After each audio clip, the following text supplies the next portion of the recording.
નમસ્કાર, આમ જોઈ રહ્યા છો નેશન પ્લસ ન્યૂઝ. હું છું આપની સાથે હેતુ ભગત. વડોદરા જિલ્લાના વાઘોડિયા તાલુકાના રસુલાબાદ ગ્રામ પંચાયતના સરપંચ કમલેશ વસાવા અને ડેપ્યુટી સરપંચ મિતેશ જાદવ સામે ભ્રષ્ટાચારના આક્ષેપ બાદ ગ્રામ પંચાયતના સભ્યે લેખિતમાં તાલુકા વિકાસ અધિકારીને અરજી આપવામાં આવી હતી.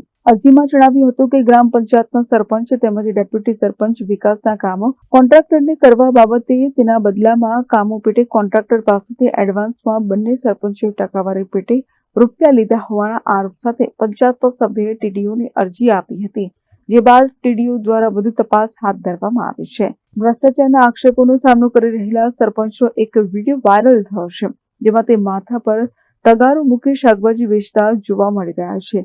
આ ઉપરાંત એક કથિત ઓડિયો પણ વાયરલ થયો છે, જેમાં સરપંચે પોતાના જ મિત્રોને ફોન ઉપર જણાવ્યું કે સરપંચ ગાંડો થઈ ગયો છે, જેથી જવાબ નહીં આપે એમ કમલેશ વસાવા પોતાના જ મિત્રો સાથે ફોન પર વાતચીત કરી હતી. આ ઓડિયો તેમજ વિડીયો વાયરલ થતા તેમજ ભ્રષ્ટાચારની આરોપની અરજીને ધ્યાનમાં લઈ તાલુકા વિકાસ રસુલાબાદ ગામ ખાતે પહોંચી તપાસ શરૂ કરી.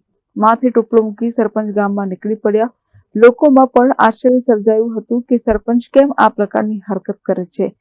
ભ્રષ્ટાચારની તપાસમાં પહોંચેલા તાલુકા વિકાસ અધિકારીએ તલાટીને સાથે રાખી તપાસ હાથ ધરી છે. આ અંગે વાઘોડિયા તાલુકા વિકાસ અધિકારી ડીજી પટેલે જણાવ્યું હતું કે રસુલાબાદ ગ્રામ પંચાયતના સરપંચ અને ઉપસરપંચના વિરોધમાં ભ્રષ્ટાચાર વિરુદ્ધમાં અરજી આવી હતી, જે અરજીના અનુસંધાનમાં તાલુકા પંચાયતના અધિકારી દ્વારા તપાસની કાર્યવાહી કરવામાં આવી છે. જે તપાસમાં નીકળશે તે નિયમ મુજબ કાર્યવાહી કરવામાં આવશે તેવું જણાવ્યું હતું. આ સમગ્ર મામલે અમે રસુલાબાદ ગ્રામ પંચાયતના સરપંચ કમલેશ વસાવા સાથે ટેલિફોનિક સંપર્ક કરવાનો પ્રયાસ કરાયો હતો, જો કે તેઓ સાથે વાતચીત થઈ ન હતી. Bureau report nation plus news Vadodara. સમાચારોના સતત અપડેટ મેળવવા માટે અમારી નેશન પ્લસ ન્યૂઝની યુટ્યુબ ચેનલને સબસ્ક્રાઇબ કરો, બેલ આઇકન દબાવો અને જોડાયેલા રહો ફેસબુક, ઇન્સ્ટાગ્રામ અને ટ્વિટર પર.